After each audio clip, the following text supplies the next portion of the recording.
Hello again, welcome to Jackrabbit Journal. Tom Neiman along with Hank McCall. And the Jackrabbits back on track now with a win over Missouri State over the weekend. The Coyotes come to Brookings this Saturday for the South Dakota Showdown. We will preview that game coming up. But the Jacks take care of business, Hank. 49-24 win at home over Missouri State and just took care of business is what they had to do. They certainly did. Really what we expected them to do against Missouri State, a team that in the past certainly has struggled but are improving. They certainly have players, and they've got a good coach down there that has them in the right trajectory.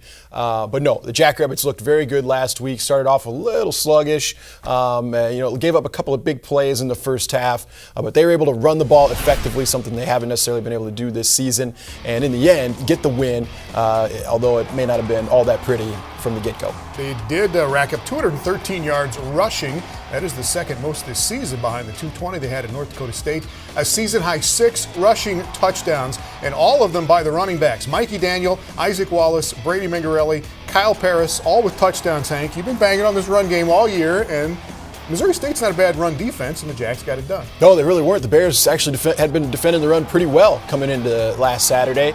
But the Jackrabbits, it was almost as if there was a different mindset from this group. They had made it a priority to, hey, we're going to run the football this Saturday. We understand there's probably going to be some opportunities to throw it downfield. But in an effort to try and expand this offense, to make it a little less one-dimensional, let's see if we can establish the run, which should always be a priority, so that we can then set up our play-action pass and then look to hit something over the top. And they just ended up being able to run it all day long. Well, it seemed like Taryn Christian was a little off in this game, but his expectations are sky high, and he still completes 65% in this game for 324 yards. And Christian sets a new school record for total offense in one season. Dallas Goedert, Jake Wieneke, both over 100 yards in the game. Both go over 1,000 yards on this season. It's the first time the Jacks have ever had two guys do that in one season. Goedert, 7 more catches. He has 69 on the season. That is third most in the country right now. And Wieneke becomes the new Missouri Valley all-time leader in career receiving yards, and they were great, but for once the passing game got overshadowed by the running game, and that's not a bad thing. No, it's not. And all season long, we were really looking for these big guys to maybe take control of a game the way that they did this past Saturday. They'd had their moments throughout this season, but they've really struggled to be as consistent as what I think this offensive crew was really hoping that they could be. And last Saturday, if they can continue to build off of what they did last Saturday, it could mean some very good things for this offensive unit going forward. All right, so here are the conference standings. The Jacks and North Dakota State tied at the top. 2 games to play. South Dakota State 6-3 overall right now. One more win in these last 2 games, either South Dakota or Northern Iowa, should secure a spot in the FCS playoffs, correct? Should be in the key word, absolutely. But as we've seen over the past couple of years, you never know really what you're going to get from this playoff committee. Yeah. So what that playoff berth could be, your guess is as good as mine. All right, we will see. When we come back, we got the big plays of the first half with Coach Stiglmeyer. Jackrabbit Journal on Midco Sports Network is presented by Sanford Orthopedics and Sports Medicine, Dakota Land Honda, Service First Federal Credit Union, and JackrabbitCentral.com.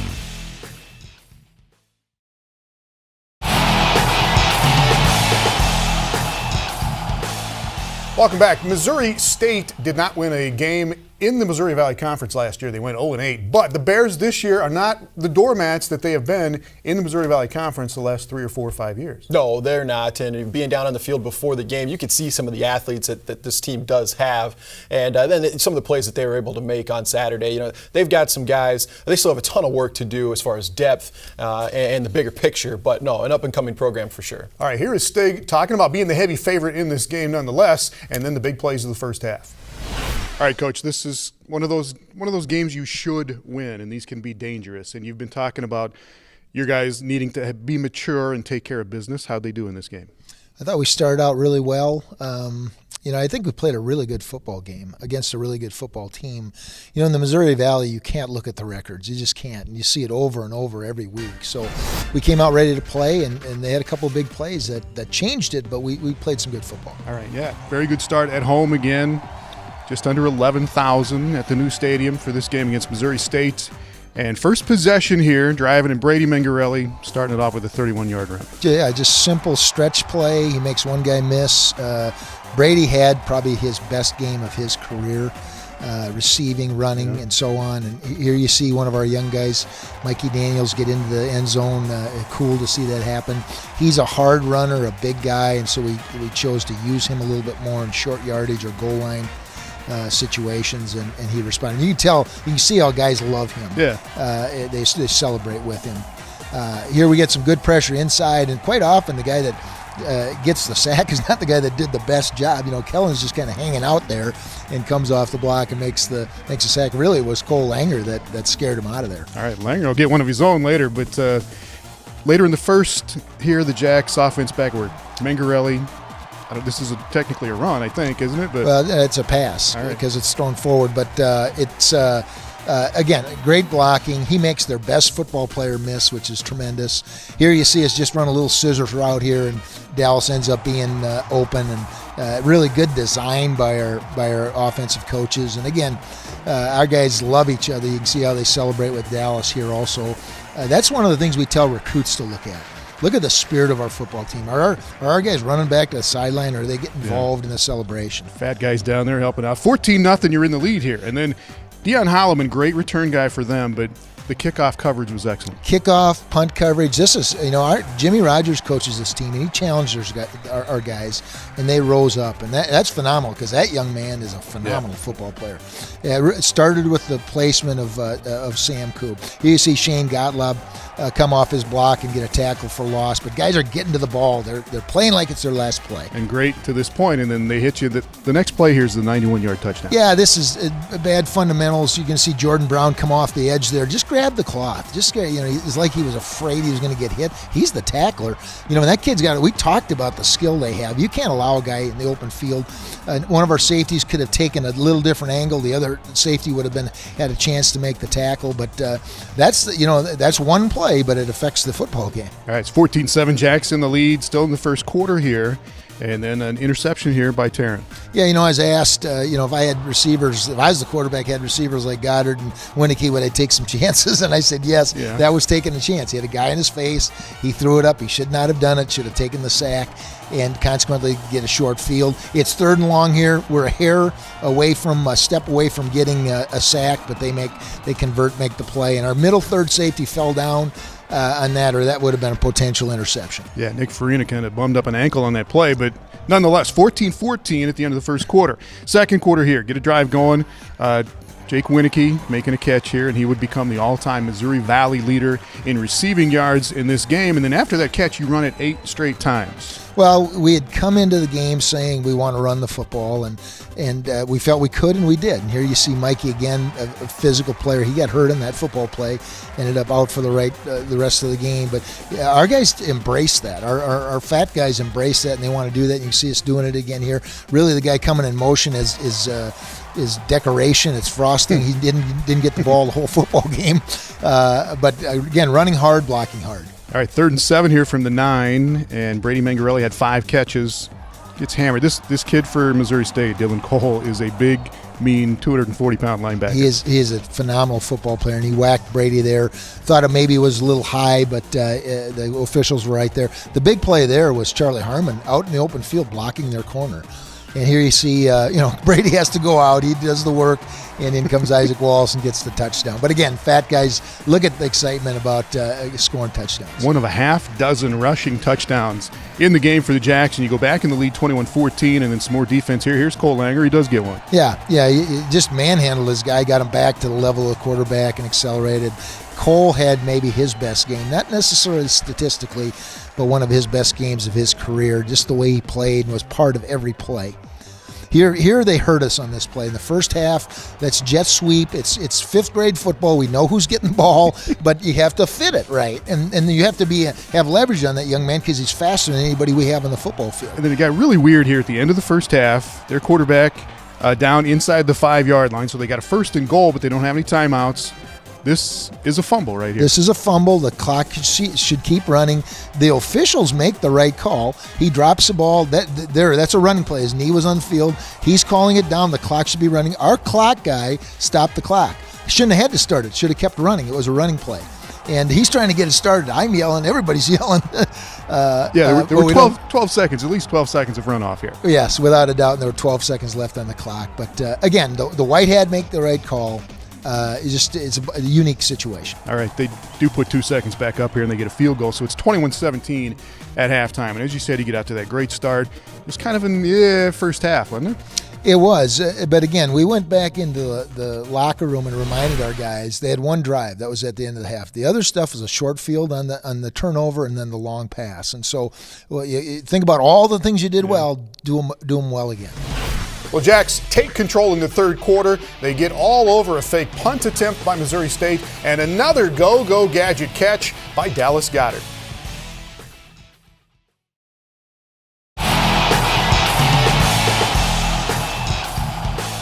Well, Jacks lead Missouri State 21-17 at the half, and the Jacks blow it open in the third quarter. They hold the Bears to 28 yards on 21 plays in the third quarter. Here's Coach Stig.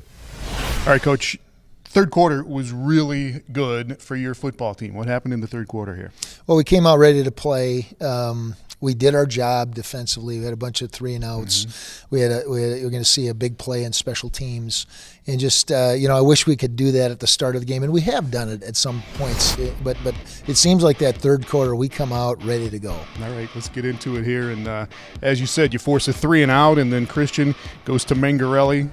He made all kinds of moves and stays on his feet here for 11 yards. Yeah, again, just a phenomenal day for Brady rushing. He rushed for just under 9 yards a carry and caught a bunch of passes, return kicks. A special guy in our football program. And another guy that's been doing good things for you for a lot of years, Kyle Paris, the senior. Yeah, I'm so happy for Kyle. He got his chance. Mikey went down, got his chance, and really played as well as everybody. Here he's going to get a touchdown. Again, we're running the same play over and over and over. Our fat guys love that, and Kyle runs with his pads in front of his feet, so he's a hard guy to knock back, especially in that situation. Yeah, another guy with some size that gets into the end zone here. So it's 28-17, Jacks in the lead and really just getting going in the third quarter. This is Missouri State's next possession. Christian Roseboom puts up a big paw, knocks that down, and then they'll fake a punt on fourth down on the next play. Yeah, we had been returning punts, and it really did look like you could fake it. And like I said in a lot of media outlets, it's a chess game, and we've got a good call here, and they don't, and consequently we have a huge play in the football game. Really, those first few minutes, first part of the third quarter, really set the tone for the game. I get short field, and it'll be Brady Mangarelli again for his second touchdown of the day on a 19-yard run here. Coming up on the next play to go up 35-17. Yeah, this is Brady's forte. You see a gap, just weave in and out of people. He's really gifted. He's not a power runner. He runs hard, and he had some big runs, powerful runs here. But that is really where he shines. And again, I love that because that talks about the family part of our football program. Kane Lusher, the fullback down there, giving him congratulations as well. After another 3-and-out forced by your defense, Christian here to Jake Winicky. Jake, 6 catches, 114 yards. Phenomenal day for him. You can see how mature Taryn is there by laying the ball up and letting Jake run underneath it. He knows he can go up and get the pop fly. This was a no huddle play where half our line went the wrong direction, and he's got to do it on his own against 2 to 3 unblocked guys. Really great play by Isaac. Wes Gannant on that right side of the offensive line, 77 doing his job there. So it's 42-17 after a really good third quarter for the Jacks. And then we get to the fourth. They've got a drive going here, and Malik Earl, who had that touchdown in the first half, makes another big play. Yeah, big play by him. Zai's got to get on his upfield shoulder. Zai is, I think he can run with that kid. Just get on his upfield shoulder, go up with him to get the ball. This is bad football here. Do your job. We talk all the time. Every week we talk about do your 111th. We had one guy not do it. So we were playing with 10 guys essentially in that play, and they get the touchdown. All right, 42-24 early on in the fourth quarter. Still some game to play, and this doesn't lead to a touchdown or anything else, but Dallas Goedert running that same middle screen that you guys have had a lot of success on. Yeah, he wanted to do it with his left hand this time, so it depends on what side it is. That's an amazing catch. I mean, it never fails to amaze me. Now he's a little dinged up. You could see that in the game, but that was a tremendous catch. All right, and Kaya Slade with an interception here. Great position. You know, that kid can run. Micaiah had great depth on that, was able to go up above him and make the catch, and I'm happy for Micaiah. He's getting better and better every week. We're playing Chris Bolster a bunch at nickel, so he's got to play more safety for us. All right, another possession here from Missouri State and more defense. Dallas Brown reaches in, forces the fumble here, and you guys are all over it. Yeah, and again, look at the number of blue jerseys to the ball. I mean, that's good. Like our coach has said, good things happen when you run to the ball. Dallas makes the strip. We get the fumble recovery. Anthony does. And again, another big play in the game, which leads to a short field, which leads to a touchdown. 49-24, 6 rushing touchdowns for the Jacks. You run for over 200 yards. The Fat Guys not only blocking, but your offensive line has only allowed 9 sacks in 6 conference games so far this season. It was a point of emphasis. I think Coach Eck, our new offensive line coach, took it personally, and he's had those guys blocking their tails off, really doing a great job. That's one of the things I'm most happy about is our offensive line play. On the other side, defensive line, second in the Valley in sacks right now with 19, and that's been talked about for a couple of years now, and the numbers are there. Well, again, you emphasize things. Our coaches do a good job of drilling guys. You get them in long yardage situations. It's advantage Jackrabbits or advantage defense in that case, and our guys are doing the job. All right, 1-0, right? 1-0 every week. We've got some goals still ahead of us, and got 2 games left, one at a time. If we can keep doing that, we'll be talking a little bit longer in the season. All right, up next, the South Dakota Showdown is this Saturday. USD comes to town. The Jacks are 4-0 against the Yotes in the FCS era. Is there any chance that run ends this year?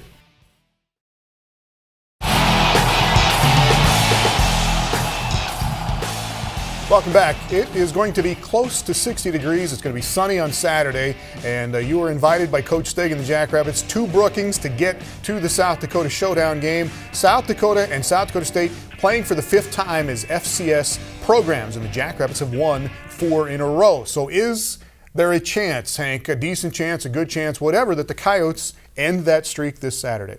I don't think there's a good chance they end that streak. I think there's a chance because it's a football game. And it's 2 teams on the field. Somebody's got to win, and anything can happen. But the Jackrabbits are a far better team this year. All right. The Coyotes, we will see. The Coyotes have played 3 overtime games this year. They have played 5 games decided by 3 points, and they have won 4 of those. But in the last 2 weeks, they have losses by 1 point at home to Western Illinois, lost by a touchdown at Southern Illinois this past Saturday. Here is Stig on the Coyotes. They're a good football team, really good football team, and they've played their tails off every game. They've had a chance to win more than they really have won. Their offense revolves around their quarterback. He's a phenomenal player, and they do a lot of things on defense. Well, as Coach mentioned, Coyote quarterback Chris Strevler is a yardage monster. He is their leading rusher as well as their quarterback. 3 of the 4 longest scoring plays by the Coyotes this year are runs by their quarterback Strevler. But the USD defense giving up 195 yards per game on the ground. That is last in the Missouri Valley right now. They are 9th in the conference in total defense, and South Dakota State is averaging 35 points a game right now. Both teams probably going to get some points this Saturday, Hank. Both teams, sure. Jackrabbits are certainly going to score some points this Saturday. This is a rivalry game, folks, so we know the Coyotes are going to show up. They're going to be ready to play, and they still have quite a bit to play for when you look at the way that their schedule breaks down over the next 2 weeks. So I do expect the Coyotes to give the Jackrabbits everything that they've got. I wouldn't second guess their effort by any stretch. But when you look at the talent across the board for both sides, it would be tough for anybody to pick against SDSU. All right, the last 2 games between these 2 teams in Brookings, the Jackrabbits led by 31-0 at halftime in one of them, led 24-0 back in 2012, and they've been in the lead. Out of the 16 quarters in the 4 games, South Dakota State has had the lead in 14 of those quarters. They don't even want this game to be close and leave any doubt, right? No, they absolutely do not, and quite frankly, it shouldn't be when you look at the way things play out on paper anyway. But last year was a very competitive game in Vermillion. This year, of course, they're coming. The boys in red are coming up north. to an environment that they're not familiar with. This is, sure, it is Brookings. They've been there in the past, but Dana J. Dykehouse Stadium is a different environment for these guys, and it's going to take some getting used to for sure. I don't expect SDSU to hold back at any point in this game, and I expect a lead going into halftime. All right, and hopefully we see a sellout as well. All right, coming up next, the Jackrabbit Wrestlers open the season with a Big 12 Conference win over national powerhouse Iowa State, and hear why nobody is really surprised by that. Jackrabbit Journal on Midco Sports Network is presented by Sanford Orthopedics and Sports Medicine, Dakota Land Honda, Service First Federal Credit Union, and JackrabbitCentral.com.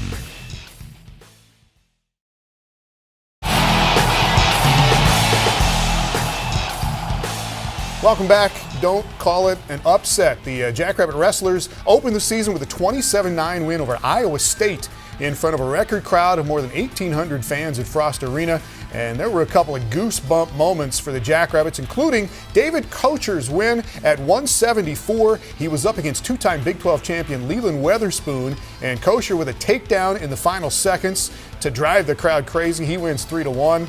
And then redshirt freshman Martin Mueller from Rapid City Central High School followed that up with 6 takedowns in a major decision. The Jacks win the first 3 matches and beat Iowa State 27-9. We were happy with where it started, and it was important. You have a good crowd, and you get them involved, and the guys feed off that and wrestle a little harder, and so it was very, very, very exciting to see both those guys, or all 3 of them, start real hot. A good win for us. Big 12 opponent was here, and our guys showed a lot of grit and everything that we preach: hustle, effort, and attitude. And they went out there and got it done. So big win, but we do realize it's only November 4th, and we got a long time till our final goal. And then to follow that up, Seth Gross, Nate Rodert went on to win individual titles Sunday at the Daktronics Open. The Jacks are ranked number 21 this week in the National Coaches Poll, and they wrestle in Fargo coming up this Saturday. We will see you Saturday. Looks like warm and windy for the football game. A half-hour pregame show starting at 1:30 with Jeff Harkness and Jay Elson. Hank and I on the game at 2:04. See you then.